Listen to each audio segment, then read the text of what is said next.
I can't do it. We'll do it live. Do it live! I'll write it and we'll do it live! Mister, will you please wake up? Back third down on the 8. In trouble. Got a block behind him. Gonna throw on a run. Complete to the 25. To the 30. Lindsey's got 35, 40. Lindsey's got 45, 50. 45, 40. Run, Lindsey. 25, 20, 50, 10, 5. Lindsey stop. Lindsey stop. Lindsey stop. This is Snowman in the Morning. Oh, yeah.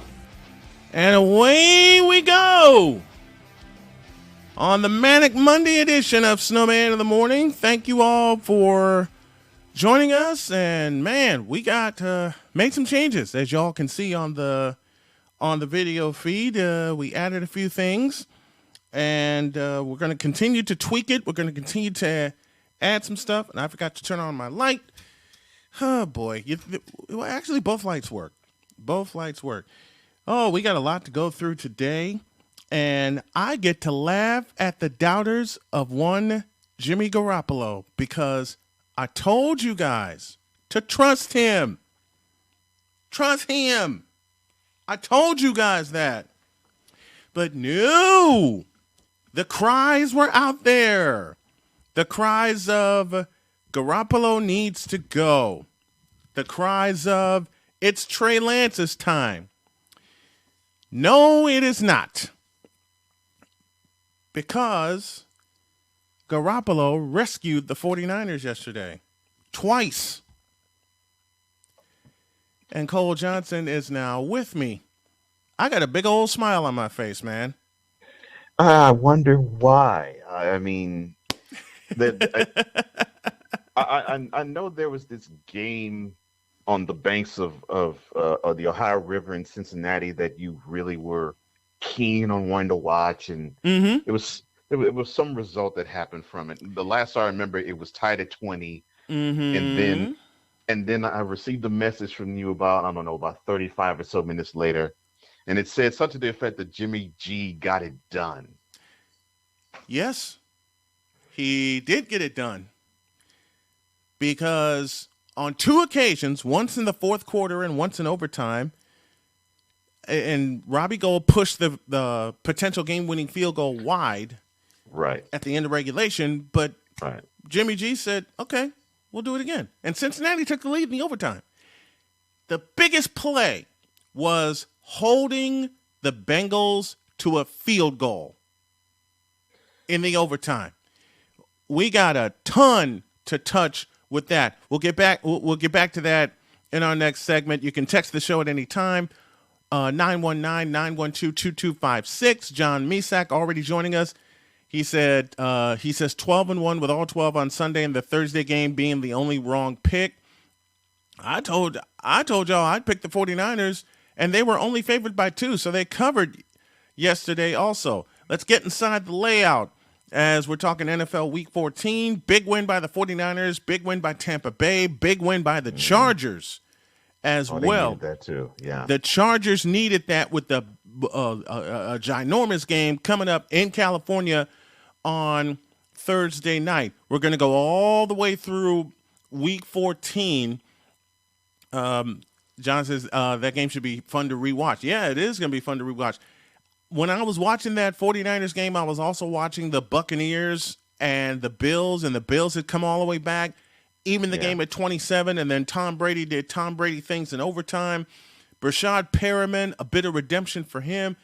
But when the 49ers won, I was screaming I was jumping up and down and screaming like a little 9-year-old seeing Montana hit Dwight Clark in the back of the end zone to beat the Cowboys. But it's not quite as monumental as that. Nope, it's not, but it's pretty monumental to me. Yeah. All right. So we got a Curry watch as well. 7 is the magic number to break the all-time record, and we already spoke about this. The regular season record somehow weighs more than the all-time record.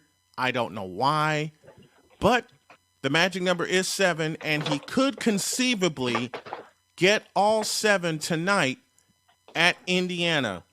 And we all know what he does to the Indiana Pacers on a regular basis. Well, I mean, it won't matter. I mean, he'll have both records. I mean, he already has the right. He's got the all-time record.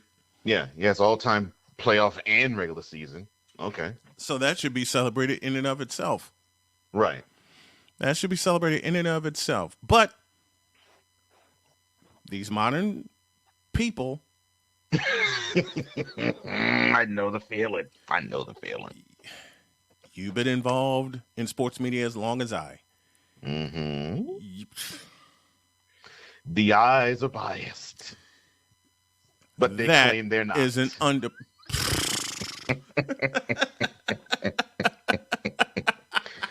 That is the humor. The eyes are biased, but they claim they're not. And they say it all the time. Mm-hmm. It's like, I'm not. How many times have you heard this in conversation or read this in conversation? I'm not biased, but. Dot. Well, then You you lying had no. some bitch. If you weren't biased, you wouldn't say what you're about to say. You had no reason to say I am biased, but you just go on and say your biased comment. Which you know it's going to come out in spades. Oh, of course. Which you know is going to come out in spades. Mm-hmm. Oh, boy. All right. More on the Curry watch later. Mm-hmm. Bryce Young is this year's Heisman Trophy winner. Congratulations to him. He pretty much won the Heisman with his performance against Georgia. Right. But I am of the argument that it should be Desmond Ridder. Okay, I'll say it. It seemed like the Heisman Trophy for this year. It basically they seemed to just cherry pick the four that they thought were the best in that particular week before. Yep. Not necessarily the year. Mm-hmm. And it seemed as though the voting seemed to fan the flames between Michigan and Alabama. Especially after Alabama beat Georgia. Yeah. Especially after Alabama beat Georgia in Mercedes-Benz Stadium in Atlanta. So I will say congratulations to Bryce Young. As will I. Yep. First year starter, and Mm-hmm. he did do well. And considered this is not going to be but I disliked the pool that they selected. Greatly. You and me both. I didn't even watch. I just kind of made a foregone conclusion that Bryce Young was going to win and that Desmond Ridder was not going to be shown the red carpet like he's supposed to. John has a comment. The last two Heisman winners have won it all, like Joe Burrow and Devontae Smith. Can Young be the third one in 3 straight seasons to do so? I will touch that at the end of the week. I'll answer that, John. I'll answer that question for you at the end of the week, part 1 and part 2, before we take our Christmas break. But, and they threw Aiden Richardson in just because. Yeah. Am I wrong? That's what I was thinking. They threw Aiden Richardson in just because. It really felt as though they were like, okay, let's search for someone from Michigan who would belong. Let's see, that Haskins kid, he really just showed up in Ohio State. Mm-hmm. And it's they choose these finalists, especially lately. And John, I know you're tuning in, and I want your opinion as well via the comments. They choose these on one game because C.J. Stroud had no business being in that. But his Michigan State performance basically put him there. Yep. Yeah. Hutchinson had a solid season, but not Heisman worthy. Thank you very much. Yeah. His Ohio State performance put him The there, Ohio basically. State game put Hutchinson in the Heisman finalists.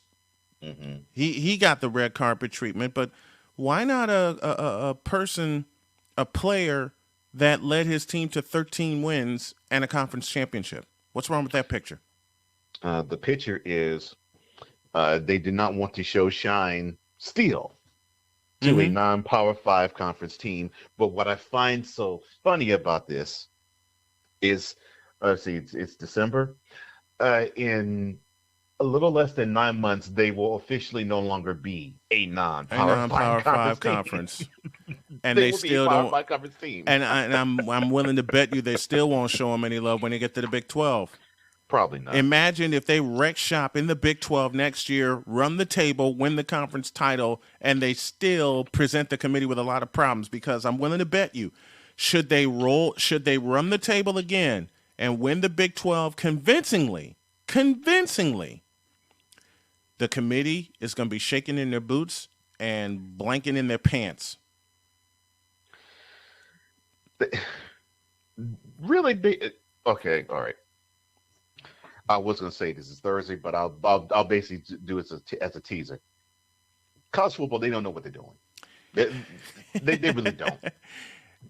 They basically have wait the till you hands see in the their layout I got for Thursday. They Wait till you see, basically have. yep. Yeah. Wait till you see the layout I got for Thursday.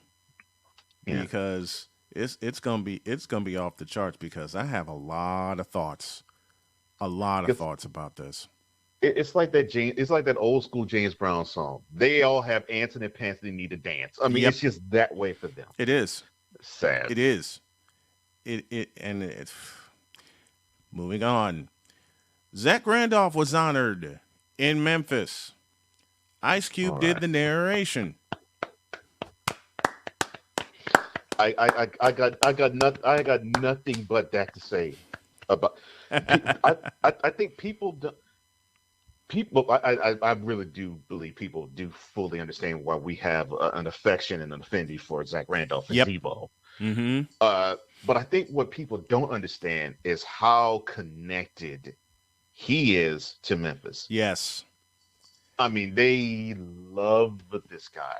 And I speak this because I live only 200 miles away from there. Mm-hmm. They love Zach Randolph in Memphis. I mean, literally, he is as revered as any rapper that's there. I mean, just revered.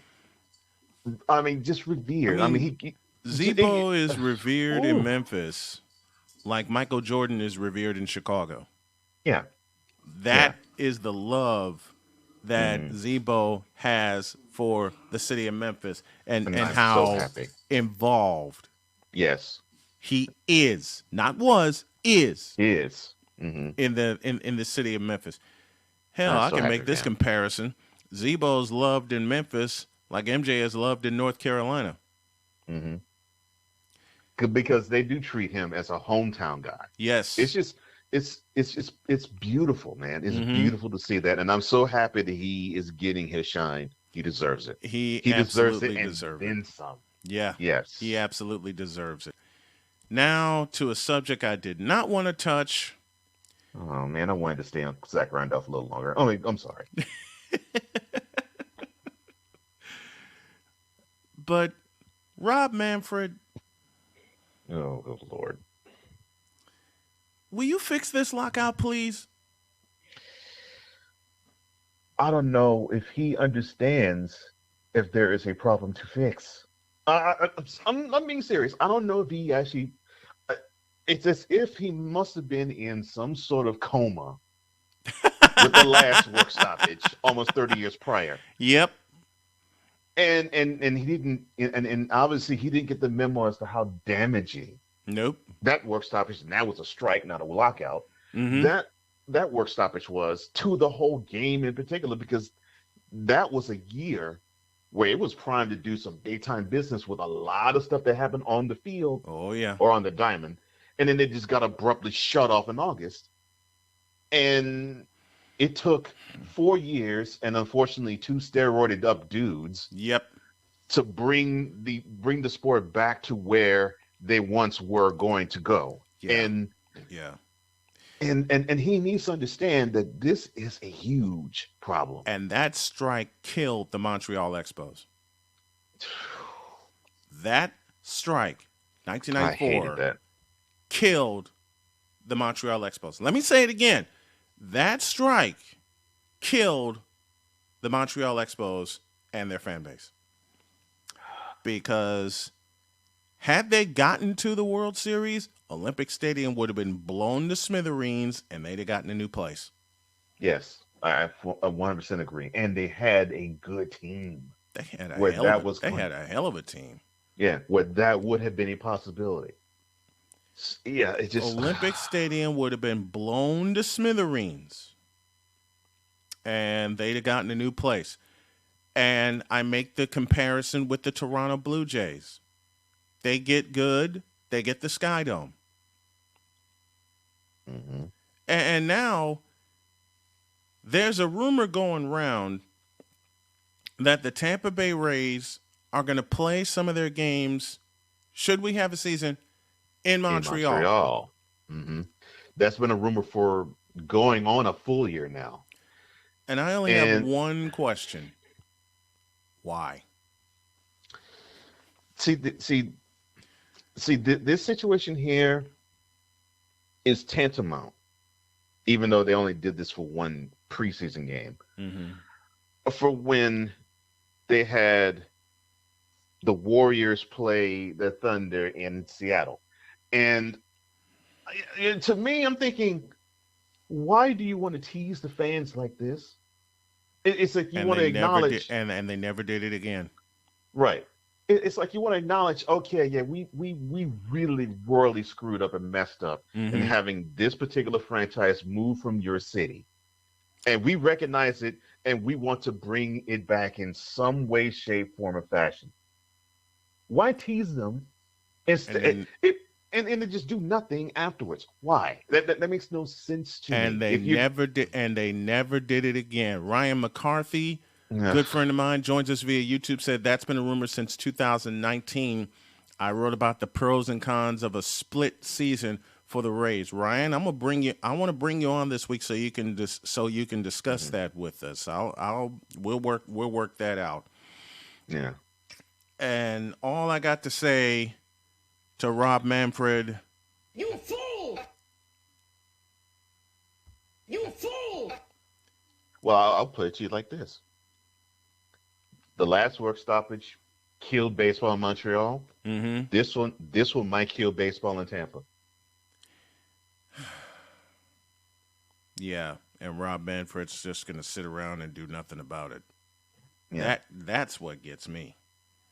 He is just sitting on his ass and doing nothing about it. That's our layout. We got much more to do. Take a break. We'll come